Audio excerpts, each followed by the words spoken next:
मैं तो आपको टिप्स ही दे सकता। अच्छा, वो पुरानी चीजों से हम सब प्रभावित होते हैं, बच्चे भी प्रभावित होते हैं। सारी कथाएं आती हैं जो बड़े लोगों की।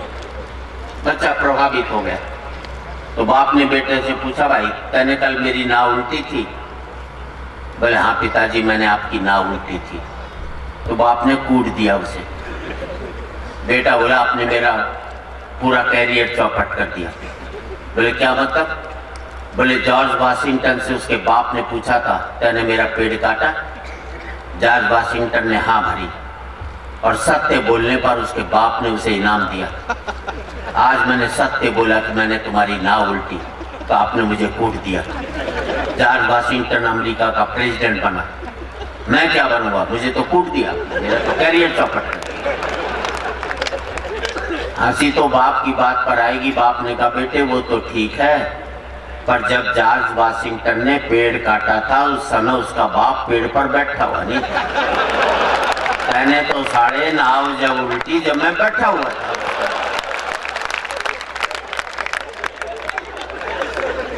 तो ये कथाएं बड़ा कहीं ना कहीं मुसीबत पैदा कर जाती हैं जिंदगी में। एक ऐसा नाम, अगर उर्दू साहित्य का जिक्र किया जाए तो मैं समझता हूँ अगर राहत इंदौरी का नाम नहीं होगा तो इस मुल्क में उर्दू साहित्य का कहीं नहीं। बिगर उनको कोट किया आप उर्दू साहित्य का जिक्र नहीं कर सकते। और जिस आदमी ने एक बुलंदियों तक तहत में पढ़ने की उर्दू पहले अधिकांश लोग गा करके पढ़ते थे, उन्होंने सिद्ध किया अगर शायरी में दम है तो तहत में भी पढ़ा जा सकता है। और उसको गायकी से ज्यादा महत्वपूर्ण पद पर ला करके इन्होंने खड़ा किया।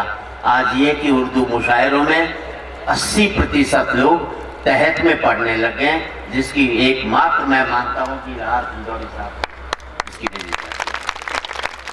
ये हमारा सौभाग्य कि वो आज यहाँ पर उपस्थित है और हर समय जिस मस्ती में रहते हैं और जिस अदब और तहजीब के साथ वो अपने कलाम को प्रस्तुत कर सकते हैं, मैं नहीं समझता हूँ कि उस जैसा कलाम, उनकी जैसी नकल करने वाले तो बहुत हो गए, लेकिन उस जैसे कलाम को और उस जैसी शायरी को प्रस्तुत करने वाले मुल्क में बहुत कम लोग क्या है, मुझे तो दिखाई नहीं देता।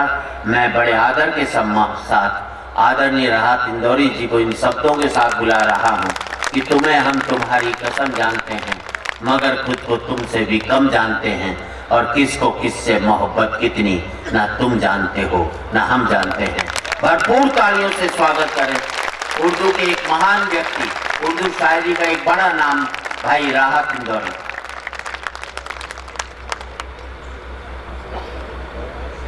दोस्तों,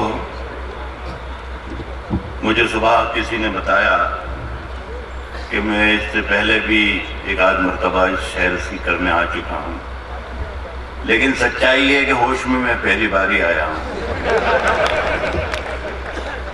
लायंस क्लब का मैं बहुत दिल से शुक्रगुजार हूँ कि हिंदी के इतने रिच और कीमती मंच पर उर्दू के इस मामूली शायर को याद किया।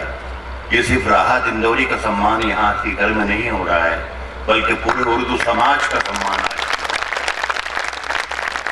मैं कुछ शेर पढ़ रहा हूँ, गजल कहता हूँ, कहने की कोशिश करता हूँ, कोई गर्रा वर्रा नहीं है मुझे कि मैं कोई बड़ा शायर हूँ, लेकिन इतना जानता हूँ कि गजल कहने के लिए, गजल सुनने के लिए, गजल सुनाने के लिए, गजल समझने के लिए आदमी को थोड़ा बहुत बच्चलन होना जरूरी होता है। और जिस वक्त हमारी सुमन पढ़ रही थी, उन्होंने आशाराम का जिक्र किया, तो मुझे अंदाजा हो गया कि मेरे काम के यहाँ काफी लोग मौजूद हैं।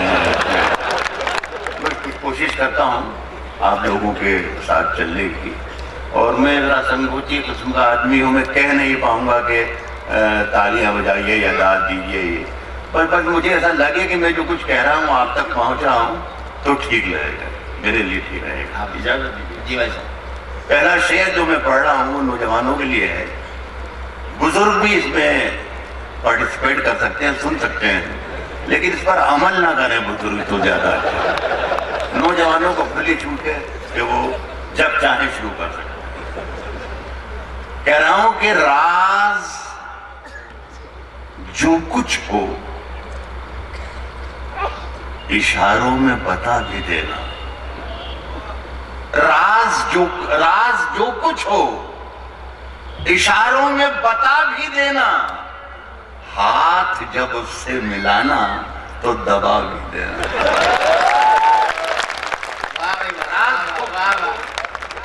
राज जो कुछ हो इशारों में बता भी देना। हाथ जब उससे मिलाना तो दबा भी देना। सुने दोस्तों, मेरा ख्याल है कि मेरा काम हो जाएगा। मुझे सुने के शहरों में तो बारूदों का मौसम है। शहरों में तो बारूदों का मौसम है। शहरों में तो बारूदों का मौसम है। गांव चलो ये अमरूदों का मौसम है। शहरों में तो बारूदों का मौसम है। गांव चलो ये। मुझे बहुत अच्छा लगा सीकर के लोगों कि आप लोग अमरूद का मतलब समझते हैं। गांव चलो ये अमरूदों का मौसम है। सुने के मेरी सांसों में समाया भी बहुत लगता है। मेरी सांसों में समाया भी बहुत लगता है। मेरी सांसों में समाया भी बहुत लगता है। और वही शख्स पराया भी बहुत लगता है। और वही शख्स पराया भी बहुत लगता है। उससे मिलने की तमन्ना भी बहुत है, लेकिन आने जाने में किराया भी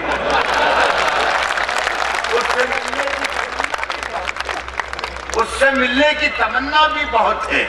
उससे मिलने की तमन्ना भी बहुत है, लेकिन आने जाने में किराया भी बहुत लगता है। इजाजत है, मैं पढ़ रहा हूँ। हमारे कवि सम्मेलनों में जिस पर हरिओम भाई जैसे मेरे भाई की मोहब्बतें हैं कि मुझे हिंदी के मंचों पर भी याद कर लेते हैं। मैं अक्सर ये देखता हूँ भाई साहब कि पाकिस्तान के बगैर कभी सम्मेलन पूरा हो ही नहीं पाता। कोई भी आएगा वो खुश होता है जब हमने निपटा दिया, और फिर पूछता है निपटाया कि नहीं निपटाया। आज एक साहब ने पूछा कि निपटाया कि नहीं निपटाया। मैं कोई दूसरे तरीके से सोचता हूँ। क्या मैं गलत सोच रहा हूँ? थोड़ा सा बताइए, आप लोग देखकर याद आ गया। सुने के सरहदों पर बहुत तनाव है क्या? सरहदों पर बहुत तनाव है क्या? सरहदों पर बहुत तनाव है क्या? कुछ पता तो करो, चुनाव है क्या?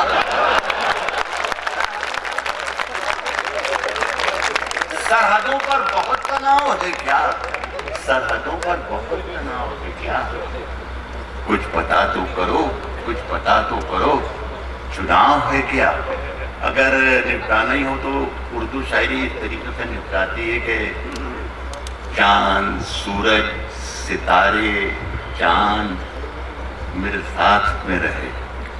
सूरज सितारे चांद मेरे साथ में। जितने लोग इसमें से चाहे 2% हो या 100% हो, अगर 2 शायरी सुनने आए वो मेरे साथ शरीक हो जाए। सूरज सितारे चांद मेरे साथ में रहे, जब तक तुम्हारे हाथ मेरे हाथ में रहे। जब तक तुम्हारे हाथ मेरे हाथ में रहे। शाखों से टूट जाएं वो पत्ते नहीं हैं हम। शाखों से टूट जाएं वो पत्ते नहीं हैं हम। आंधी से कोई कह दे कि औकात में रहे। शाखों से टूट जाएं वो पत्ते नहीं हैं हम। आंधी से कोई कह दे के औकात में रहे। आप लोगों को ठीक तो लग रहा है ना? बिल्कुल। आप अभी थोड़ी देर के बाद आपको और ठीक लगेगा इंशाल्लाह। सुने के जुबान तो खोल। मैं राज भाई, ये माइक से प्रेमिका वाला व्यवहार करो, पत्नी वाला नहीं। तो थोड़ा आप दूर दूर चले जाते ना तो आवाज नहीं पहुंच पाती। अच्छी बात है। मैं आपके करीब आने की कोशिश कर रहा था। ये भी बहुत ही खूबसूरत गीत हमारे दोस्त, हमारी बेटी है, हमारी बहन है, सुमन ने सुनाया तो वह पूरा गीत इतना खूबसूरत था, लेकिन आपने देखने में बर्बाद कर दिया। इसलिए मैं चाहता था कि मेरी बात आप तक पहुंच जाए तो ज्यादा मजा आ जाए।